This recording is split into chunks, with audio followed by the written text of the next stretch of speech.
Matapos ang nag-uumapo sa galit na pahayag ni Ji Yeon-sok, isang nakakabinging katahimikan ang bumalot sa buong paligid. Ang katahimikang ito ay nabasag lamang ng may isang boses na umalangaw mula sa kanilang likuran, na humihingi ng paumanhin sa pag-abala sa usapan bago magalang na nagtanong kung nangangahulugan ba ito na bukas na ang posisyon para mag-sponsor sa Tail Sect. Sa sobrang inis sa narinig, agad na lumingon si Ji Yeon-sok at nagmura, pilit na inaalam kung sinong lapastangan ang nang-ahas na sumingit habang nagsasalita ang pinuno ng Jereong Merchant Group. Subalit, hindi pa man niya natatapos ang kanyang sasabihin ay nanlaki ang kanyang mga mata sa matinding gulat at hindi siya makapaniwala sa kanyang nakita.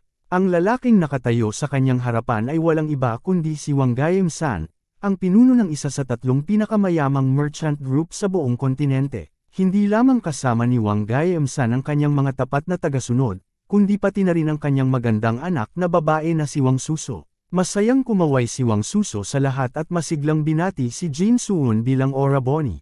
Matapos marinig ang masayang pagbati ng anak ni Wang Gaem-san, agad na nanlaki ang mga mata ni Hong Sarong sa matinding pagkabigla. Halos hindi makapaniwala ang nakababatang kapatid ni Jin Suwon sa sekta, kaya't pilit nitong inaalam kung ano ang kasalukuyang nangyayari at kung bakit tinawag ng dalaga na Oraboni si Jin Suwon. Hindi lamang si Hong Sarong ang nabigla, kundi maging sina Jin Tae-san at Kang Chesok ay labis ding nagulat. Batid ng dalawa na si Wang Gaem-san ay ang Panginoon ng Wangga Manor at tanyag bilang isa sa tatlong pinakamayamang tao sa ilalim ng Heaven Alliance. Dahil sa hindi inaasahang presensya ni Wang Gaem-san, halos manginig sa labis na takot at gulat ang pinuno ng Jereong Merchant Group na si Ji Yeon-sok. Hindi ito makapaniwala sa sitwasyon kaya't nagtanong ito kung paano napunta roon ang bilyonaryo.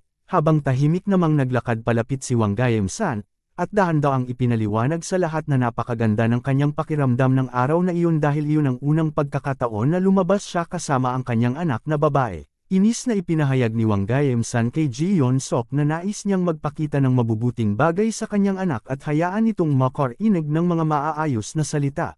Labis na nabigla si Ji Yeon-sok nang marinig niya ito, dahilan upang maiwang nakanganga ang kanyang bibig habang patuloy na tumutulo ang malamig na pawis sa kanyang mukha.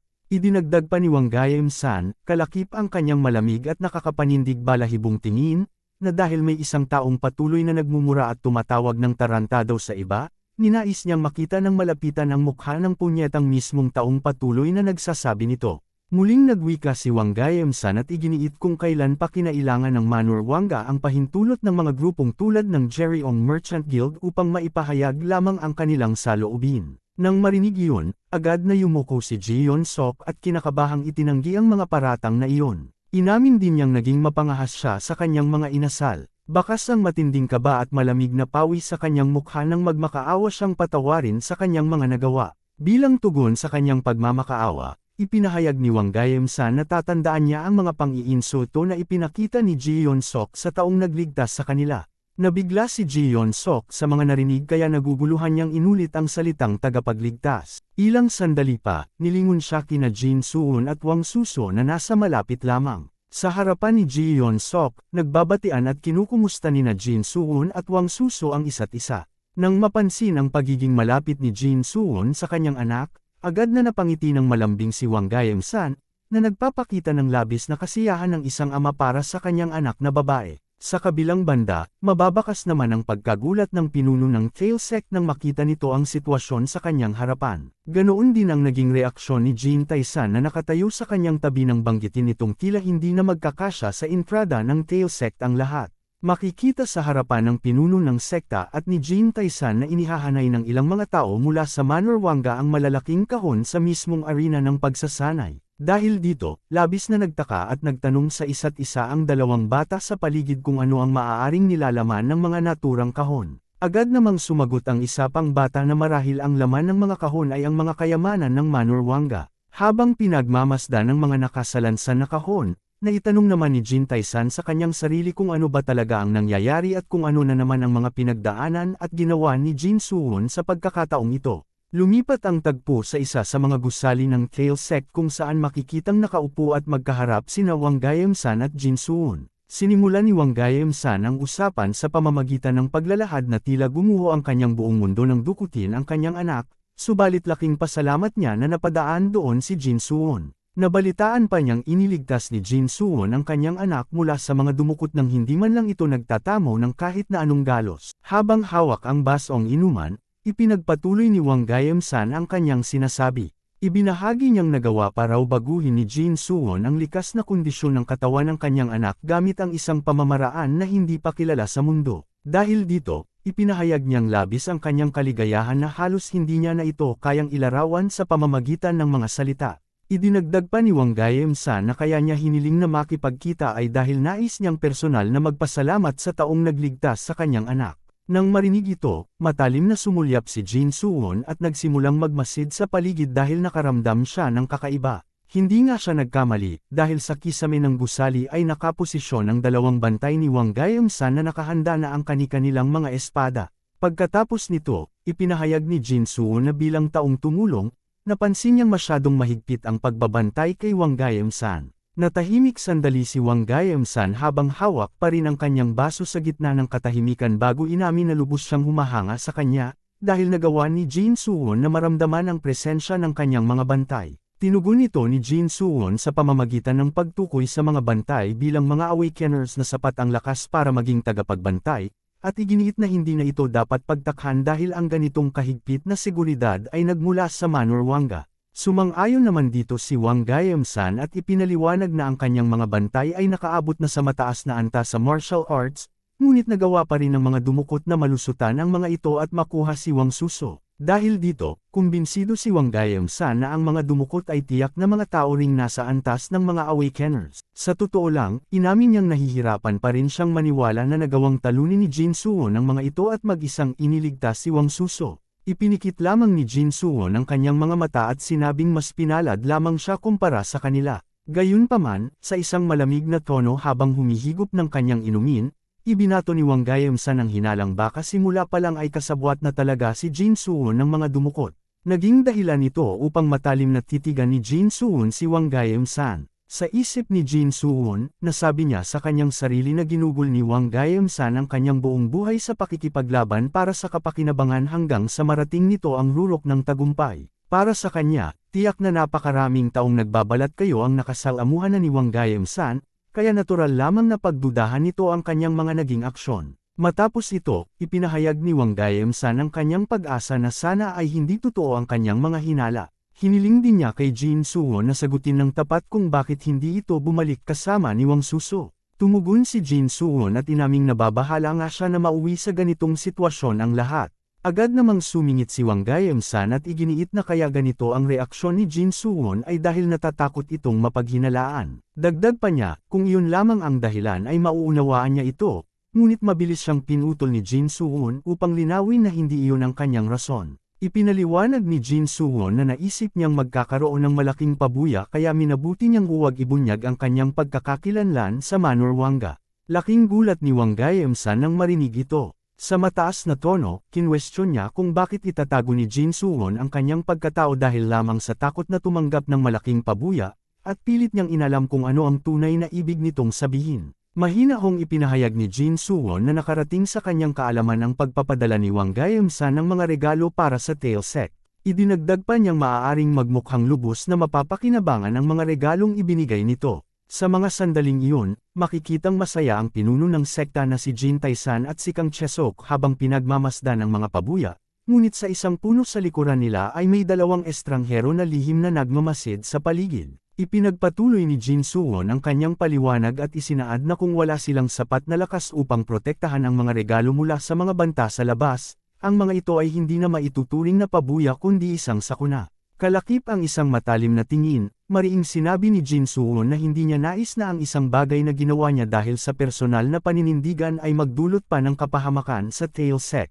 Nang tanungin ni Wang Gaem-san kung ano ang ibig sabihin ng personal na paninindigang iyon, matalim siyang tinitigan ni Jin Suwon at sinabing hindi niya pinapalampas sa tuwing may nakikita siyang kawalang katarungan. Natigilan at bakas ang labis na pagkagulat sa mukha ni Wang Gaem-san nang marinig ang mga salitang ito. Pagkatapos ay ipinahayag ni Jin Suwon na sapat na sa kanya ang makatagpo ng isang mahusay na mangangalakal na tulad ni Wang Gaem-san. Dahil dito, hiniling niyang bawiin at iuwi na lamang ni Wang Gaem-san ang anumang dala nito, at iminungkahing huwag na itong muling bumisita sa lugar na iyon. Biglang kinabahan si Wang Gaem-san at natatarantang nagtanong kung may nasabi ba siyang nakasakit sa damdamin ni Jin Suwon. Nang marinig iyon, umiling lamang si Jin Suwon at ipinaliwanag na sa halip na makatulong, tila naging pabigat pa kay Wang Gaem-san ang kanyang mabuting intensyon. Idinagdag pa ni Jin Suwon na ito ang dahilan kung bakit hindi maganda ang kanyang pakiramdam sa sitwasyon. Kasunod nito, tinawag ni Wang Gaem-san si Jin Suwon bilang batang Panginoon. Automatikong napalingon si Jin Suwon nang marinig ang pagtawag na iyon.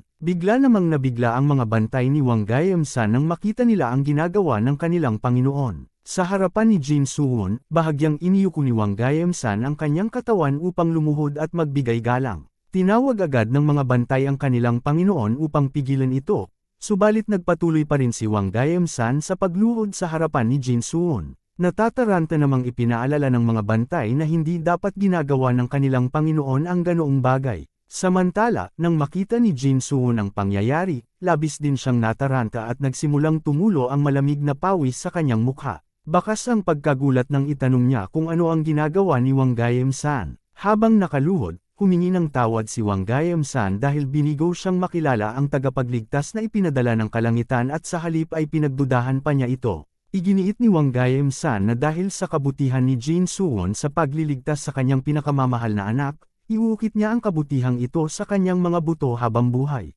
Pagkatapos ay tumayo si Wang Gaem-san at buong lakas na ipinahayag na tuwing umaga ay pinarating niya ang kanyang pinakamalalim na pasasalamat. Mas lalong kinabahan si Jin Suwon nang marinig ang lahat ng ito.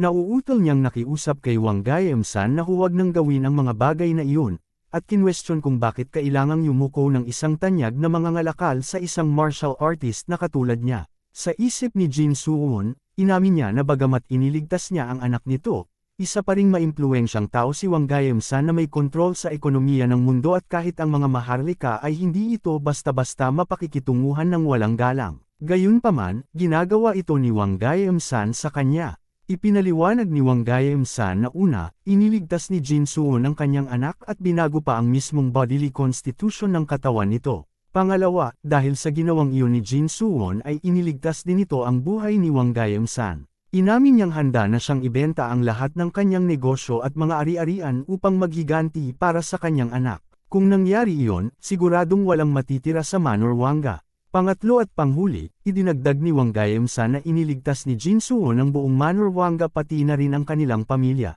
Bakas ang kalungkutan sa mukha ni Wang Gaem-san nang sabihin niyang pagkatapos makatanggap ng ganoon kalaking tulong, imposibleng hindi siya yumuko upang magpasalamat kay Jin Suwon. Kasunod nito, lumuhad din ang dalawang bantay ni Wang Gaem-san upang magbigay galang at magpasalamat sa kanilang tagapagligtas. Laking gulat ni Jin Suwon sa lahat ng kanyang nasaksihan kung kaya't mabilis na lamang siyang sumang-ayon sa kanilang mga sinasabi. Nagmakaawa si Jin Suwon na tumayo na ang mga tao sa kanyang harapan dahil nangangamba siyang baka may makakita sa kanila. Gayunpaman, nanatiling nakayuko si Wang Gaem-san at nagtanong kung tinatanggap na ba ang kanyang paghingi ng tawad dahil sa pagdududa nito sa tagapagligtas na ipinadala ng kalangitan. Dahil sa matinding pagkataranta, nagmamadaling sumagot si Jin Suwon na susundin niya ang anumang nais ni Wang Gaem-san, at muling nakiusap na itigil na nito ang ginagawa dahil hindi na raw nito kailangang gawin ang ganoong mga bagay. Ilang sandali pa, tumayo na si Wang Gaem-san at sinabing kung iyon ang nais ng kanyang tagapagligtas ay buong puso niya itong susundin.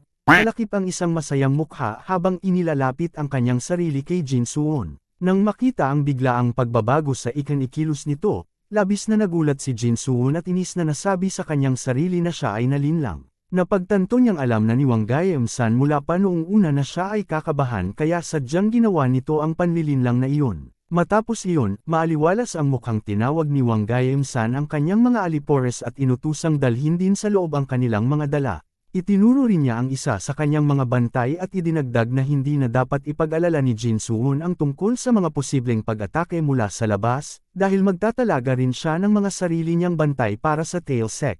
Labis namang nabigla ang bantay na nakatayo sa kanyang likuran kaya naituro nito ang kanyang sarili at kinukwestiyon kung siya ba ang pinili para sa naturang misyon. Ilang sandali pa, biglang bumukas ang pinto ng silid at pumasok ang ilang mga alipores. Dahil dito, nagtanong si Jin Suwon kung sino ang mga bagong dating na ito. Ipinaliwanag naman ni Wang Gaem-san na ang mga pabuyang nasa labas ay inilaan para sa tail sect, ngunit ang tunay na nagligtas sa kanya ay walang iba kundi si Jin Suwon. Habang may hawak na tigi-isang kahon ng 3 alipores, iginiit ni Wang Gaemsan na natural lamang na maghanda siya ng isang espesyal na pabuya na eksklusibo lamang para sa kanyang tagapagligtas. Kasunod nito, kinuha ni Jin Suwon ang isang kasuotan at agad siyang namangha nang makita ito. Ipinaliwanag ni Wang Gaemsan na ang damit na iyon ay ginawa sa pamamagitan ng isang espesyal na proseso na ipinasapasa sa bawat henerasyon sa Manor Wangga, at tinatawag itong Heavenly Silkworm Treasure Garment. Idinagdag pa niyang hinabi ito mula sa sinulid ng Heavenly Silkworm at Forged Thread, kaya naman nagtataglay ito ng pambihirang tibay at kakayahang magbigay ng proteksyon. Matapos iyon, ipinakita ang isang maliit at namumuong kahon na dahan-daang binuksan ng isang alipores. Sa huli, ipinahayag ni Wang Gaemsan na ang bagay na nasa loob nito ay ang inner core ng isang snowcarp. Ipinaliwanag ni Wang Gaemsan na inihanda niya ang naturang bagay sa pag-asang makatutulong itong mapataas ang enerhiya ni Jin Suwon. Namula ang mga pisngi at kinakabahang nagtanong si Jin Suwon kung ano ba talaga ang snowcarp na sinasabing napakahalaga. Napangiti na lamang ng tipid si Wang Gaemsan at inutusan si Jin Suwon na subukang buksan ng mag-isa ang huling kahon. Ang bagay na nasa loob nito ay isa sa mga pinakamahalagang gamit na nakatago sa imbakan ng Manor Wangga. Laman ng kaong iyon ang isang itim na espadang kumikinang ng maningning. Ibinahagi ni Wang Gaemsan na ang puluhan at kaluban nito ay pinanday mula sa itim na bakal, habang ang mismong talim ay gawa sa di nasisirang diamanteng bakal. Dahil dito, hindi raw masisira ang talim nito kahit pa makipagtunggali ito sa mga sandata ng mga Diyos o anumang tanyag na sandata. Ang pangalan ng naturang espada ay ang Black Dragon Sword. Nang makita ni Jin Suwon ang espada, nasabi niya sa kanyang isipan na ang talim nito ay tila walang bahid ng kapintasan at napaka-perpekto, habang ang puluhan naman ay napalilibutan ng 2 dragon na tila umaakyat patungo sa kalangitan. Bukod dito, napansin niyang wala itong anumang palamuti na nakadikit kaya naman ang kabuoang anyo nito ay nagmumukhang napakasimple. Dahan-daang hinugot ni Jin Suwon ang espada mula sa kaluban nito bago ito mabilis at banayad na iniwasiwas paarap. Habang pinagmamasdan ng espada, muling nasabi ni Jin Suwon sa kanyang sarili na nagtataglay ito ng pambihirang kariktan na kayang pumukaw sa sinumang titingin dito. Sa kalagitnaan ng pagtitig sa sandata, bigla siyang napangisi.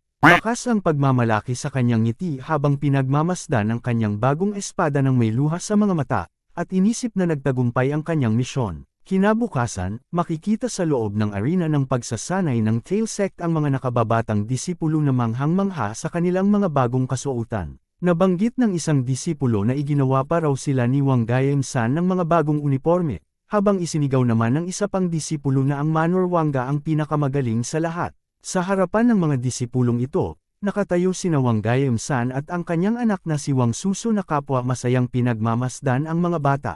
Natatawang inihayag ni Wang Gaemsan na lahat sila ay mukhang maayos at maganda sa kanilang suot. Sa kabilang banda, malakas na ipinahayag ni Jin Taisan sa gitna ng arena na sisimulan na niya ang seremonya sa pagtatalaga ng disipulo ng Tail Sect. Sa isang matigas na tono, inutusan ni Jin Taisan ang disipulo na si Jin Suwon na umakyat sa entablado. Agad namang tumayo si Jin Suwon at naglakad patungo rito. Sa kanyang paglalakad, makikita sa kanyang tabi ang mga nakababata niyang kasamahan na bakas ang pagmamalaki sa pagngiti sa kanilang nakatatandang disipulo. Ganoon din si Hong Sarong na makikitang nakangiti habang pinagmamasdan si Jin Suwon na naglalakad paakyat ng entablado. Ilang sandali pa, tumayo na si Jin Suwon at nakipagtitigan sa kanyang ama na si Jin Taisan, na nooy nagbubukas ng isang rolyo ng papel. Ipinagtapat ni Jin Taisan na ngayon niya lamang ito sasabihin, ngunit sa lahat ng mga elder at pinuno ng bulwagan, siya lamang ang tanging tumutol sa pagtatalaga sa kanyang anak bilang pangunahing disipulo.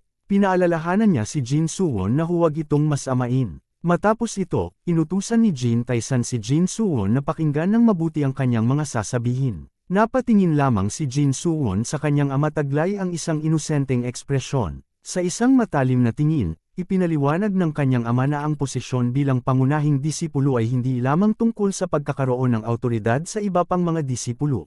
Nang marinig ito, seryosong tumitig si Jin Suwon at nakinig ng maigi. Idinagdag pa ni Jin Taisan na ang posisyong ito ay nangangahulugang palagi siyang tatayo sa unahan at pananagutan niya ang buhay ng lahat. Binigyang diin niyang dapat mas pahalagahan ni Jin Suwon ang buhay ng kanyang mga nakababatang disipulo ng higit pa sa kanyang sariling buhay. Tinanong siya ni Jin Taisan kung kakayanin ba niyang pasanin ang ganoon kabigat na responsibilidad.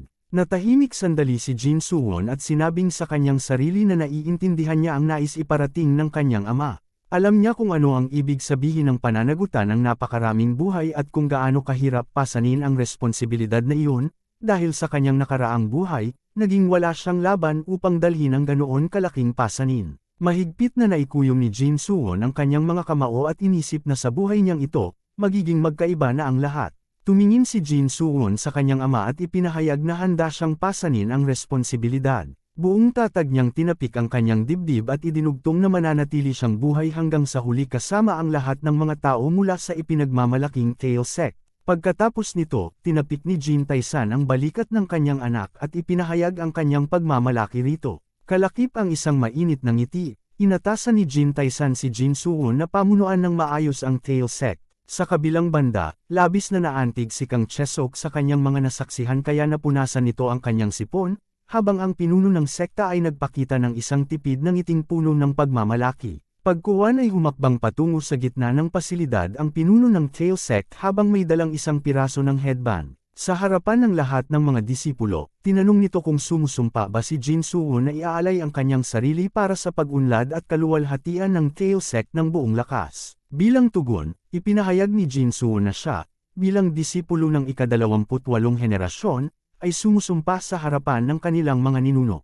Para sa pag-unlad at kaluwalhatian ng Tail Sect, nangako siyang magiging disipulong mananatili sa pinakaunahan para sa kanyang mga nakababatang disipulo. Matapos iyon, inabot ng pinuno ng sekta ang headband kay Jin Suwon. Sa gilid ng arena, mababakas ang emosyon at pagmamalaki sa mukha ng kanyang tatlong nakababatang disipulong lalaki habang pinagmamasdan ang kanilang nakatatandang kasamahan. Samantala, nagpakita rin ng mainit na ngiti si Hong Sarong nang makita ang pangyayari, habang si Wang Susu naman ay nabigla at natahimik na lamang sa kanyang nasaksihan.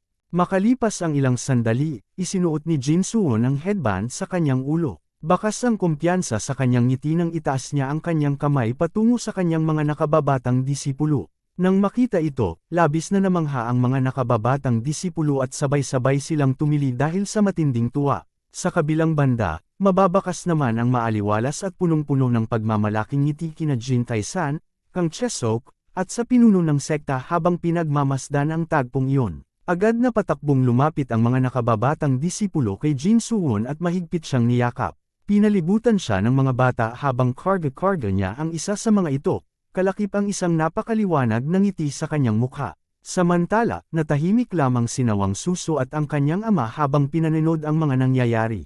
Ibinuko ni Wang Susu ang kanyang bibig na tila may nais sabihin bago niya tinawag ang kanyang ama. Pagkalingon ay lumingon siya sa likuran at ipinahayag ang kanyang masidhing kagustuhang sumali sa Tail Sect.